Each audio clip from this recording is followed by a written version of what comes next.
Okay, so let's just sit quietly and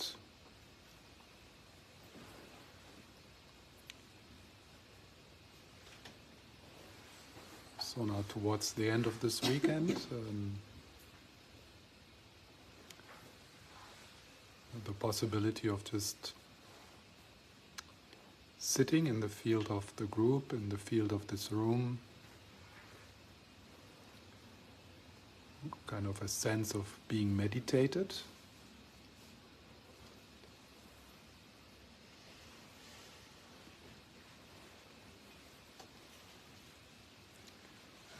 And doing less and less. Just breathing with the whole body and listening.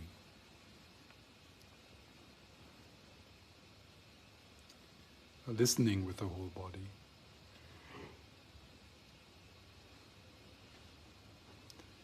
Sitting with a heart like the sky.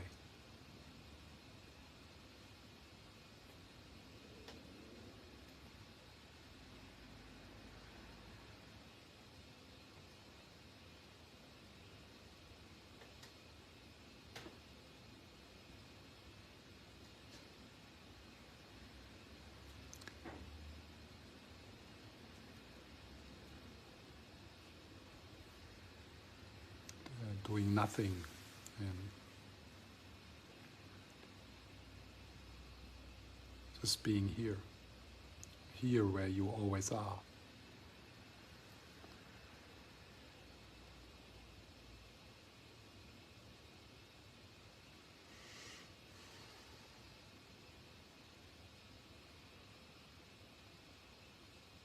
And here doesn't change. What is happening is changing, but here it never changes.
We can remember that there's always the possibility of gladdening our heart, but more important is even to remember that the peace without cause is always here.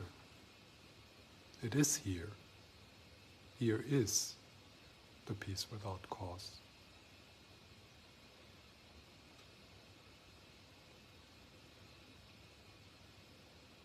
You can't get it. You are it.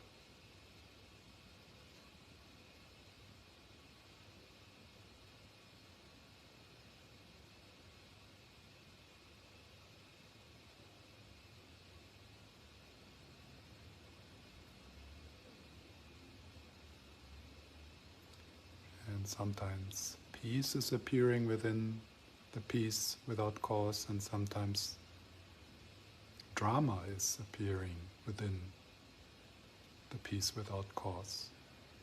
It has nothing to do with how you feel.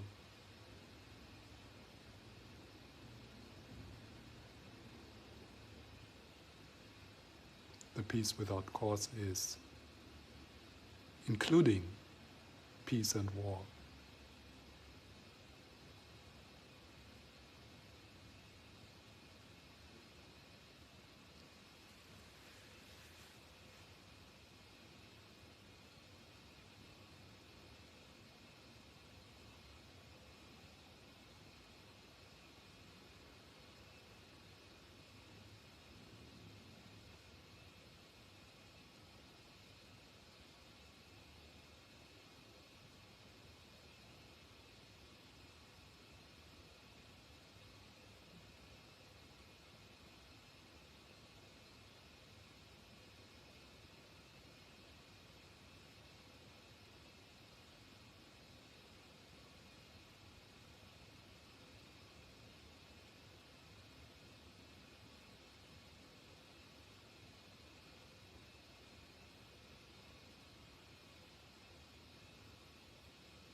life is happening within the peace without cause.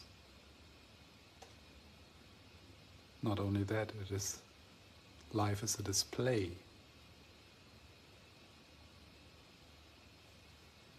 of the peace without cause. Like the waves are the display of the ocean.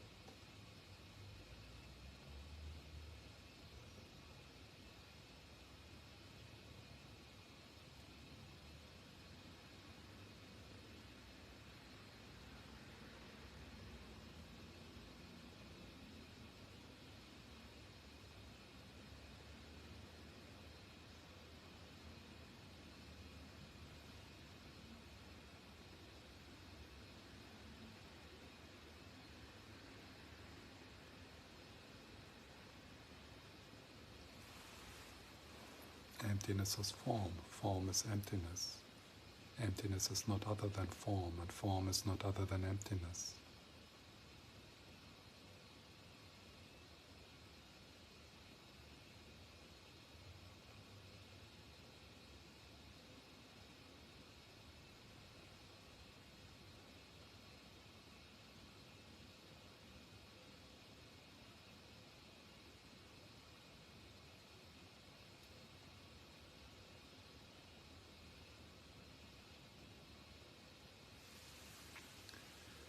May there be peace. Shanti, Shanti, Shanti.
So are there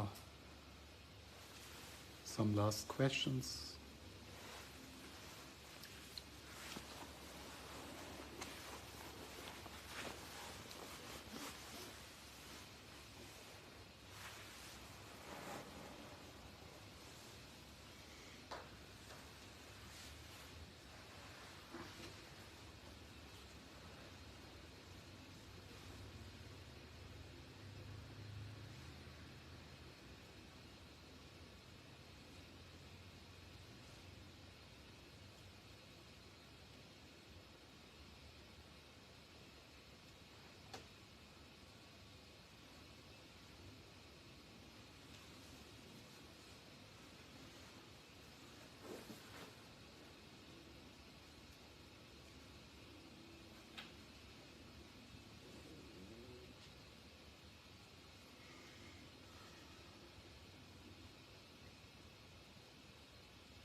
That is good.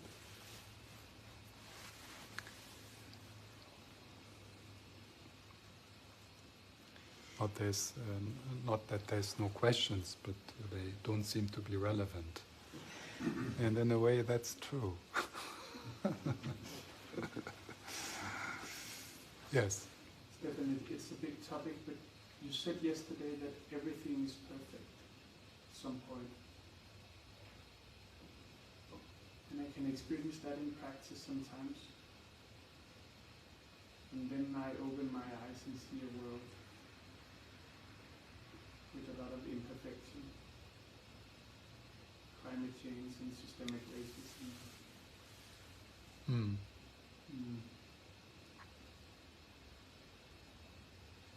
And my personal experience is that coming from a place of a sense of perfection empowers me to react to the world. But I was just curious what the teaching says about everything is perfect as it is and still engaging.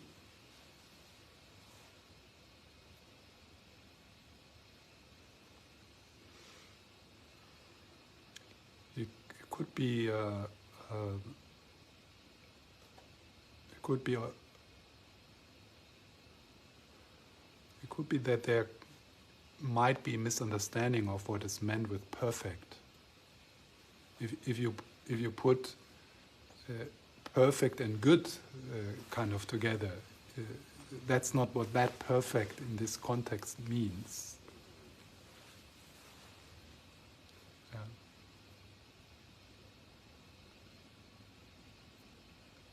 Just to quote Martinus here, there's only good things, the difficult good things and the good things.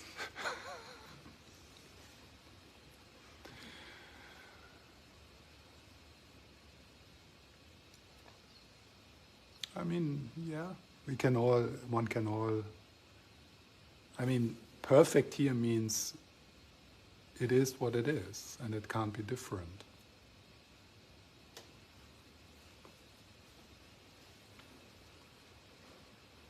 It's kind of undeniable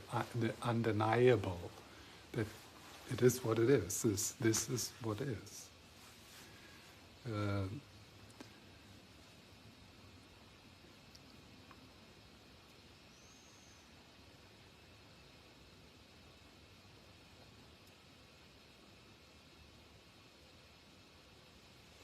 And it could also connect with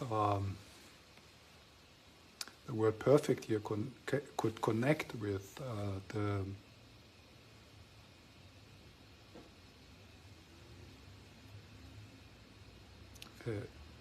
could connect with peace without a cause. So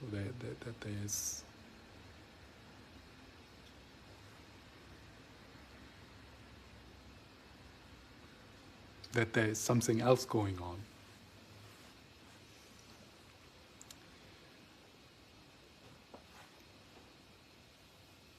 And I appreciate what you say, that within the sense of everything is as it is, in that relaxation, and in that not tensing against what is, that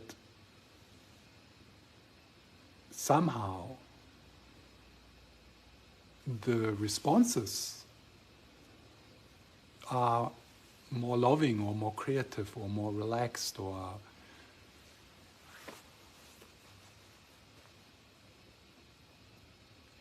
so the peace without cause is not the peace without cause is not passive. Sometimes it is, because that's often the appropriate response to what is happening, is to do nothing. And that's never the approach of the narrative self.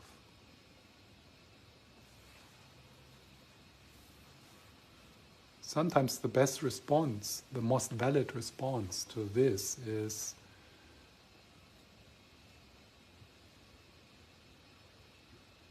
rest.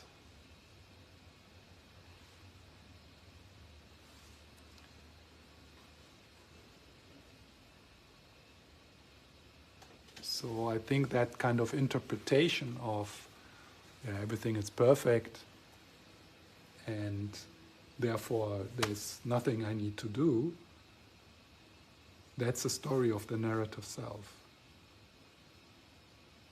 Whereas if there's an experience of everything is perfect,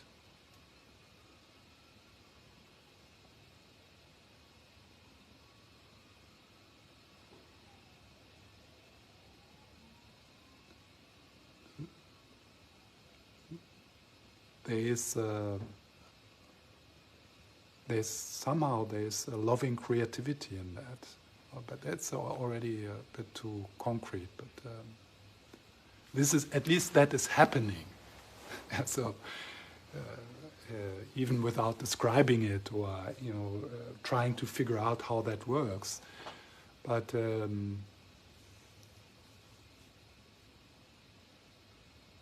this is what seems to happen. That those people who don't give a shit at all, that they are the most creative and loving and amazing people. People who are free.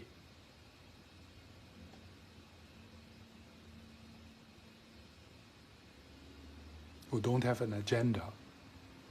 No ego-driven agenda. Yes, and then so different tradition makes stories around that. So like the luminous creativity of Buddha nature and things like that. But that's like also myths for narrative self, so that we have some faith and some trust. And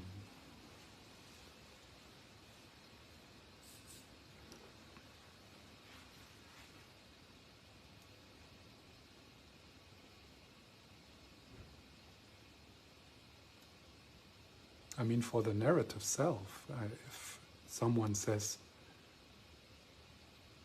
nothing matters, my secret is that nothing matters, it sounds horrible. But then if you look into the life of a person who experiencing that, wow, there can be so much admiration and so much, wow, how is this person, how is that working? Yeah, this person says, it works. It is working because nothing matters. Nothing is really happening.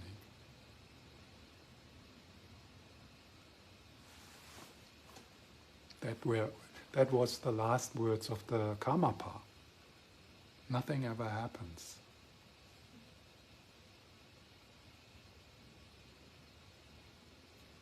and then look at his life. Apparently so much happened, so much goodness happened.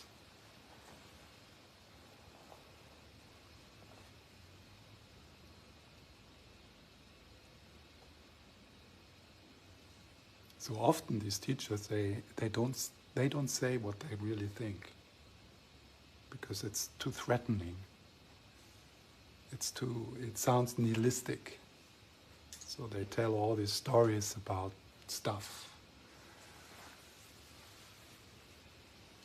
Yeah. It is also a little difficult. I mean, I can see this, of course, this perspective you're talking about, but it just keep coming up. Syria and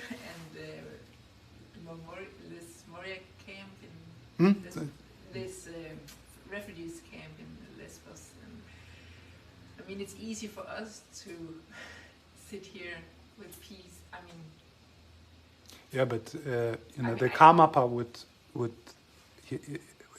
in the midst of the refuge camp feel, and of course there he wouldn't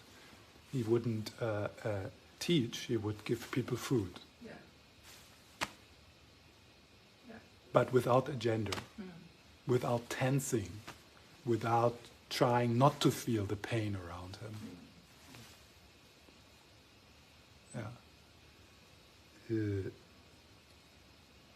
And the suffering in the refuge camp is my suffering and yours.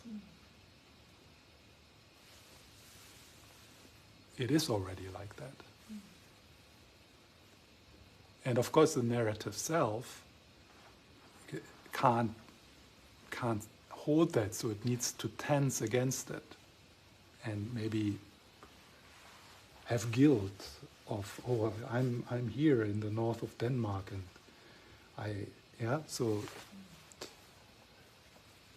but it is already our suffering. It is happening within us.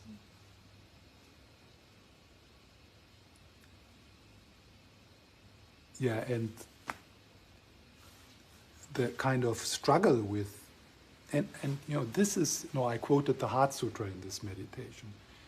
What I'm talking about is, this is not like Stephan Pende made up, It's what, I mean, if there's something, the Buddha really said, if that is maybe preserved, one can't be sure, then I would go for the Heart Sutra. Because in the Heart Sutra, the Buddha is saying what he really means.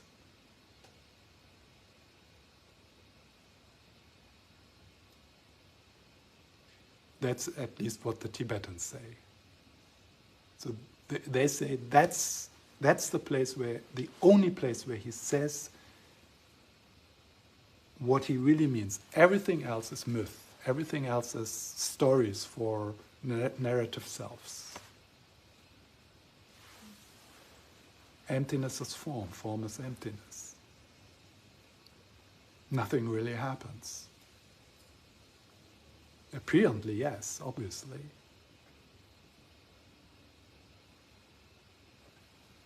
And it's undescribable and ungraspable. So to try to figure it out and to kind of reconcile it somehow with some strategies of the narrative self, it's not going to work. Yeah. And in the meantime, there is nothing wrong in gladdening the heart with progressive path methods, and then not getting the answer, but becoming the answer.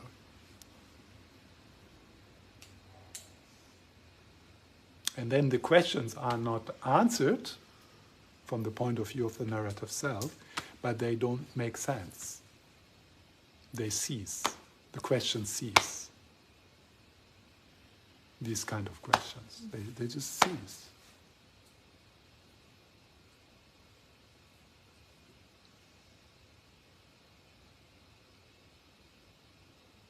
And then,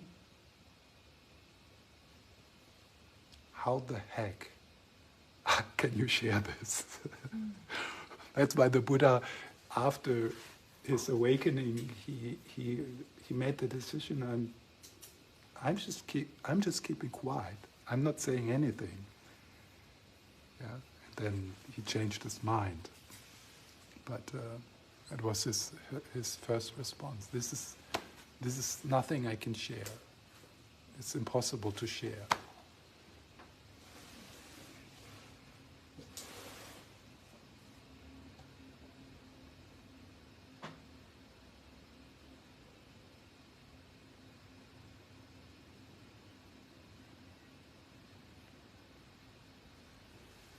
Yes, so well, maybe that's a good place to close in confusion.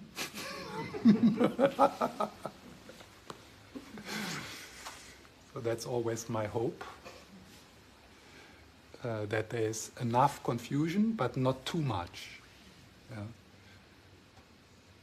Because if there's too much confusion, then something in you gives up, or so just enough confusion.